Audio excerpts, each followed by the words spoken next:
कुछ कोशिशें ऐसी कर रहे हैं कि हमें जात धर्म के नाम पे बांट देंगे, लेकिन उनका वो पैतरा भी आज चल नहीं रहा है। वापस घर चले जाएंगे और हम बैठ जाएंगे और 2024 में जब चुनाव आएगा तब तक कोई पुलवामा करवा देंगे, कोई बालाकोट करवा देंगे, कोई कारगिल करवा देंगे, हमारे कुछ 50-100 सैनिकों को मरवा देंगे और फिर कहेंगे कि अब इन मरे हुए सैनिकों के नाम पे हमें वोट दे दो और वो फिर से राज में आ जाएंगे।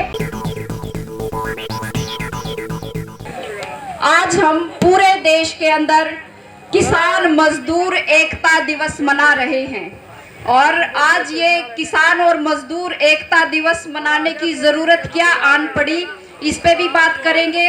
और आज का ये दिन कुछ खास दिन है, वो इस वजह से भी खास है कि आज हम चंद्रशेखर आजाद का भी शहादत दिवस मना रहे हैं। आज हम रविदास की भी जयंती मना रहे हैं।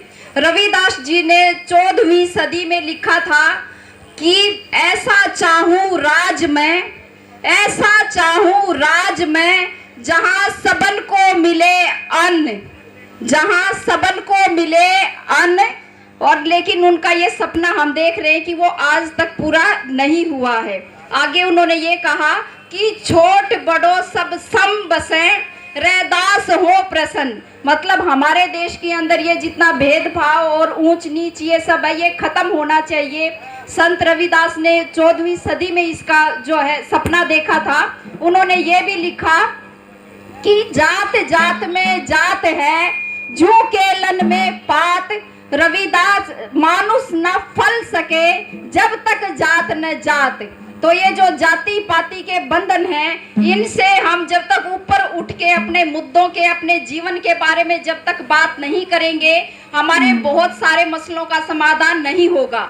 आज ये बात हम समझ रहे हैं और ये जो हमारे सामने आज मुसीबत आई है, ये मुसीबत, ये जो संकट है, ये हमारे जीवन पे काफी बड़ा है।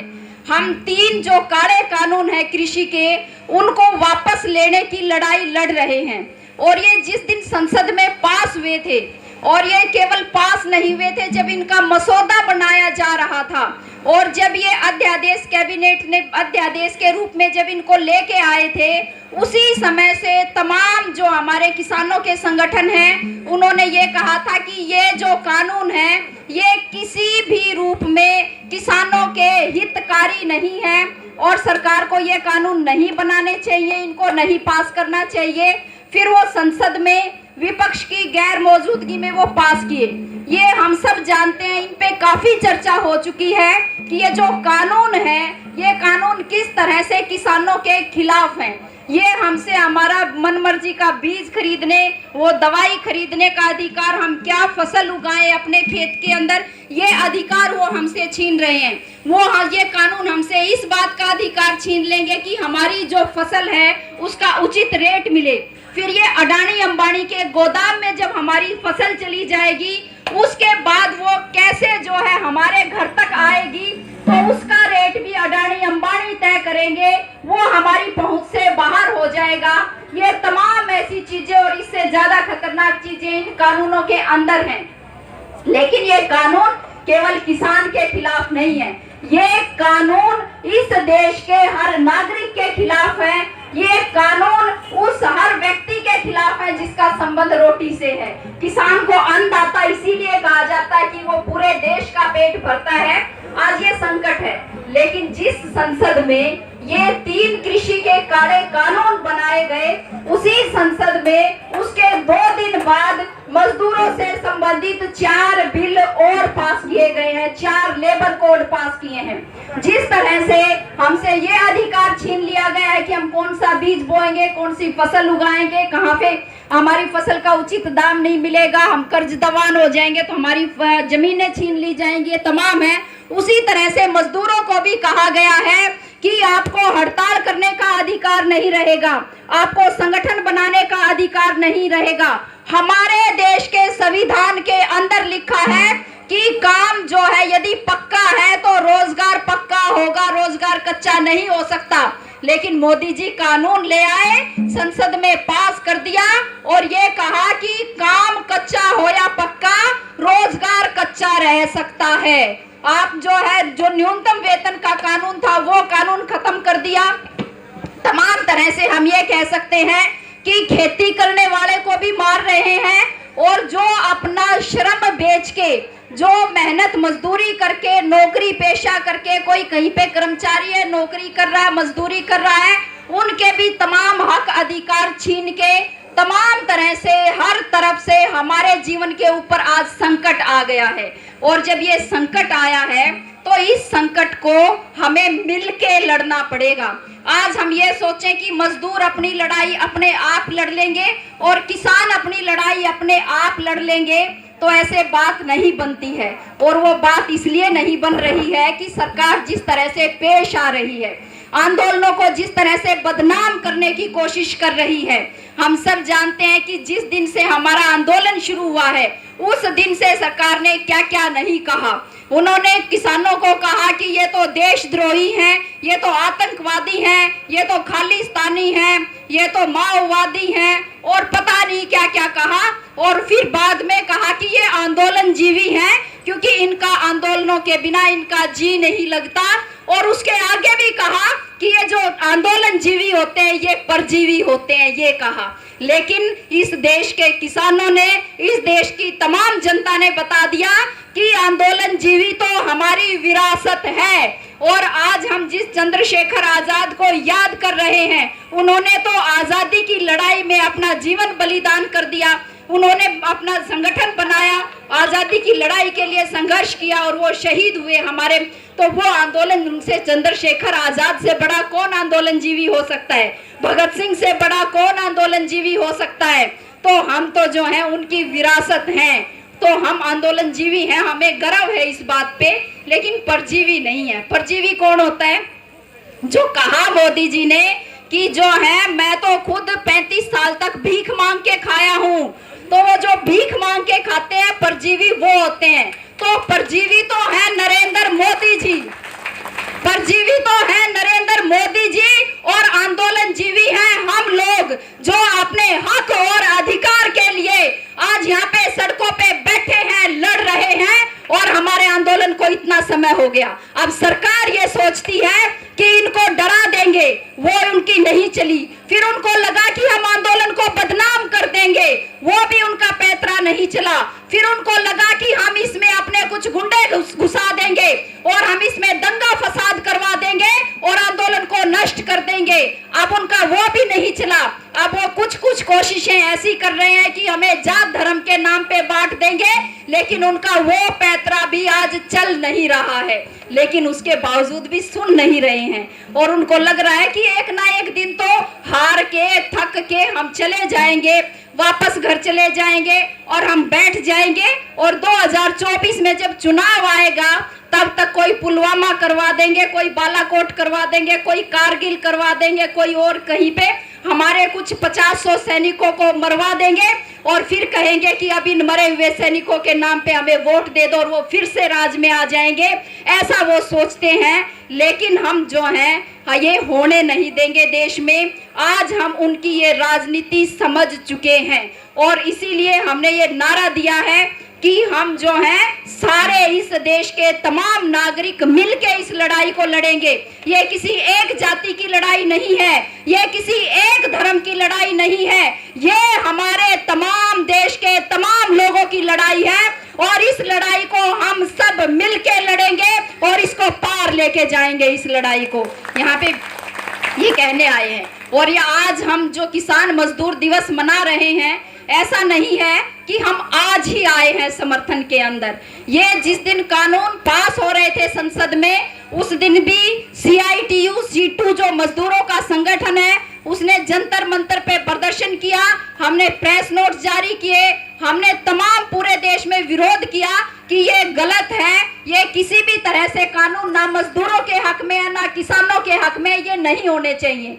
26 नवंबर को पूरे देश के अंदर CITU और बाकी भी जो मजदूरों के संगठन है, तब सबने मिलकर संयुक्त रूप से 26 नवंबर को पूरे देश के अंदर हड़ताल की, इस मांग को लेके कि ये जो तीनों कृषि कानून है ये वापस होने चाहिए। 25 करोड़ मजदूरों ने 26 नवंबर को उस हड़ताल के अंदर भाग लिया था। हम लोग भी पहुंचे थे। हम सांपला टोल, जो सांपला के पास टोल है, हम दिल्ली जाना चाह रहे थे। और हमारे बड़े बड़े जत्थे जब वहां पहुंचे, सापला टोल पे हम लोगों को रोक दिया गया, हम लोगों को गिरफ्तार कर लिया गया 26 नवंबर को, जिस दिन ये लड़ाई शुरू हुई थी। तो हम उस दिन से सड़क पे हैं। इस लड़ाई के अंदर हम केवल समर्थन नहीं कर रहे, हम कह रहे कि हम इस लड़ाई के भागीदार हैं। ये लड़ाई हम सबकी है और हमें मिलके इस लड़ाई को लड़ना है। हम उसके आगे भी जा रहे हैं, हम आगे जा रहे हैं कि हम गांव में भी जाएं। हम जो है गांव में पंचायतें करें, आप पूरे गांव की पंचायत करें, आप सर्व खाप पंचायत करें, आप सर्व जातीय पंचायतें करें, पूरे गांव को इकट्ठा करें, उसमें बात करें। हम ये कोशिशें भी गांव में जाके हम मजदूरों की भी मीटिंगें कर रहे हैं। हमने 12 तारीख को, अभी 12 जनवरी को पूरे हरियाणा के तमाम डीसी दफ्तरों का घेराव किया, इसी मांग को लेके कि ये जो कानून है ये वापस होने चाहिए। आज जो संकट है, मैं ज्यादा लंबा नहीं बोलूंगी, 2-3 और छोटी छोटी बातें कह के अपनी बात खत्म करूंगी। ये तो बात हो गई कि कानूनों के संबंध में हमारे जो मजदूरों के नौकरी पेशा से संबंधित, कर्मचारियों से संबंधित कानूनों के बारे में, किसानों से कानूनों के बारे में सरकार ने इतने ही बिल पास नहीं किए। जब पिछले बार कोरोना में संसद बैठी, 27 बिल पास किए और वो 27 के 27 बिल एक से बढ़ के एक मजदूरों के, आम जनता के खिलाफ बिल हैं। आज हम ये सोच रहे हैं कि हम तो मिट्टी के साथ मिट्टी हो गए, इस खेती में से कुछ नहीं निकलता, हम अपने बच्चों को पढ़ा लिखा देंगे और उनको कोई अफसर बना देंगे, कहीं उनको कोई रोजगार मिल जाएगा। वो तमाम दरवाजे मोदी ने बंद कर दिए हैं नौकरी पेशे के, इस तरह से बंद कर दिए कि पूरा देश लाइन में लगा के उन्होंने बेच दिया है। उन्होंने हरियाणा के अंदर जबरदस्त विरोध के बावजूद रोडवेज को बेचा, उन्होंने रेल को बेच दिया है, तमाम हवाई अड्डे बेच दिए हैं और अब की बार बजट पास किया तब तो इन टोल का और रोड को भी जो है अडानी अंबानी के हवाले करने का फैसला कर लिया। हमारी जितनी कंपनियां थी, चाहे भेल थी, चाहे बीपीसीएल थी, यहाँ तक कि सेना के लिए जो आयुध, जो फैक्ट्रियां हमारी जो सेना के लिए गोला बारूद बनाती हैं, उन तक को भी निजीकरण का जो है काम सरकार कर चुकी है। कोयला बेच दिया, बिजली बेच दी, कुछ भी नहीं छोड़ा। तो उस तरह से अब वो जब कुछ बचेगा नहीं सरकारी, तो सरकारी नौकरी कहां से लगेगी? सरकारी नौकरी का झंझट खत्म। नई शिक्षा नीति लेके आए हैं, उस नई शिक्षा नीति के अंदर वो एक तो नोटिफिकेशन पास हो लिया 6 नवंबर को। 6 नवंबर को नोटिफिकेशन में कहा कि डॉक्टरी की पढ़ाई बच्चा करेगा तो उसको 10 लाख फीस देनी होगी, 8.5 लाख का बॉन्ड देगा, 1.5 लाख रुपए फीस भरनी होगी और ये फीस आपकी हॉस्टल की फीस, आपका जो आने जाने का किराया, भाड़ा, कापी किताब, पेन के खर्चे से न्यारी होगी। तो आप ये मानो कि कौन होगा ऐसा जो बच्चे को 50 लाख रुपए देके डॉक्टरी का कोर्स करवा सकता है। अब वो वहां पे बात नहीं रुकेगी, आगे आप 10वीं के बाद जो भी कोर्स बच्चों को करवाएंगे वो इतना महंगा होगा कि हम पढ़ाने के लायक नहीं रहेंगे अपने बच्चों को, हम उनको उच्च शिक्षा नहीं दिला सकेंगे, उनको शिक्षित नहीं कर सकेंगे। छोटे से छोटे में भी वहां पे भी आप कह रहे हैं कि जो पहली 5 क्लास हैं, उन पहली 5 क्लास के लिए कोई मास्टर लगाने की जरूरत नहीं है। कैसे पढ़ेंगे बच्चे? नर्सरी, केजी, यूकेजी, एलकेजी, पहली दूसरी वो कैसे पढ़ेंगे? कह रहे हैं कि आंगनबाड़ी की वर्कर पढ़ा देंगे और एनजीओ वाले पढ़ा देंगे। आंगनबाड़ी की वर्कर जो बीएड कर रही है, एमएड कर रही है, जो जेपीटी कर रही है, वो तो बेशक पढ़ा देगी, ये एनजीओ वाले अपने बच्चों को क्या पढ़ा देंगे? मतलब ये है कि हमारे बच्चों की नींव ही खराब करने का सिस्टम शुरू किया है और ये जो लूट चली है, इस लूट में हम कहीं पर भी नहीं टिकेंगे। मजदूरों को वो बंधुआ बनाना चाहते हैं, वो गुलाम बनाना चाहते हैं, उनके तमाम कानून खरीद के, और किसानों की जमीन खरीद के किसानों को वो मजदूर बनाना चाहते हैं, वो सड़क पे लाना चाहते हैं। ये उनकी नीति है और हमारी लड़ाई इस नीति के खिलाफ है और मुझे पक्का यकीन है कि हम हारेंगे नहीं, हम थकेंगे नहीं, हम झुकेंगे नहीं, हम बिकेंगे नहीं। ये हमारी विरासत है, ये विरासत हमने चंद्रशेखर आजाद से पाई है, ये विरासत हमने भगत सिंह से पाई है और ये विरासत हमने तमाम जो हमारे स्वतंत्रता सेनानी थे उनसे पाई है। और जो झुकने की और बिकने की, जो डरने की जो विरासत है, वो मोदी जी के पास है।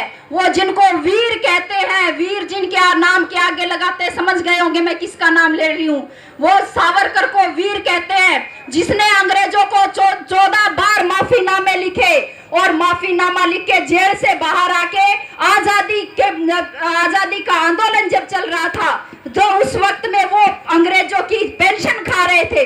किस बात की पेंशन ले रहा था सावरकर उस वक्त में? वो हमारे जो है क्रांतिकारियों की मुखबरी करने की पेंशन ले रहे थे। तो वो जो उनकी विरासत झुकने की है, उनकी विरासत बिकने की है, उनकी विरासत झूठ की है, और हमारी विरासत लड़ने की है। और हमारी विरासत यदि कोई हमारा हक ना दे तो उससे अपना हक छीन लेने की हमारी विरासत है। और हम ये जो है अपना आंदोलन पार लेके जाएंगे। और इसी उम्मीद के साथ कि आज हमने ये जो आगाज किया है, आज हमने ये जो आह्वान किया है कि हम सब मिलके लड़ेंगे, और ये तमाम कानून सबसे संबंधित हैं। मैंने ये जो 4 लेबर कोड बताए, यदि हम ये सोचें कि ये मजदूर से संबंधित, असल में मजदूर कौन है? जो आपके बच्चे चले गए नौकरी पेशा करने, वो सारे मजदूर हैं। चाहे वो डीसी लग गया तो डीसी भी जो अपना श्रम किसी को बेचता है वो मजदूर की श्रेणी में आता है। तमाम कर्मचारियों के लिए, तमाम मजदूरों के लिए वो कानून बदले हैं। इसका मतलब वो हम सब के लिए बदले हैं, और ये खेती का भी ऐसा ही है। तो आने वाले समय में हम इस आह्वान को जमीनी स्तर पे साकार करेंगे, और हम इस एकता को मजबूत करते हुए अपने आंदोलन को पार लेके जाएंगे। इसी उम्मीद और इसी आह्वान के साथ मैं अपनी बात खत्म करती हूँ। धन्यवाद साथियों। धन्यवाद जी। देखिए दोस्तों,